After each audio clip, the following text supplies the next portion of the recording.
The first time you arrive here, it's just totally mind-blowing. It actually basically starts on the road towards the stairs itself. 99 turns, very tiny, tight hairpin corners.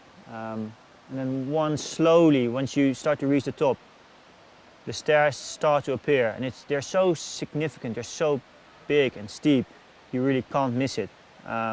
And once you get out of the car and you first see them in full, it's just, I think first thing that popped in my mind is the different gradient that you see. So in the beginning of it, it looks quite easy, I would say, to walk up, but then towards the end, it gets very steep, towards the 45 degrees that we've actually, looked up onto when doing our research as well. So I think, and then the whole surroundings of the stairs as well, the way it's been built, basically on the mountain slope towards this big, the gate, right, at the top. And especially I think on a day like today, where you have a bit of fog, it makes it all very mysterious as well. I think another very significant thing is that whilst you keep climbing the road, the higher you get, you have to deal with different weather conditions.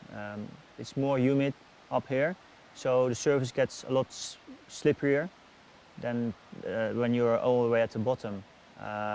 Road surface changes from corner to corner, obviously being used quite a lot for tourist rides coming up here, the buses that brings the tourists up to the mountain. So in some areas the roads are not as good as in other places. So I think that all something that we all need to take into account, and definitely need to study well before being able to drive up the road in the speed I would like to. So the fact that we're here with the Range Rover Sport plug-in hybrid is with a reason.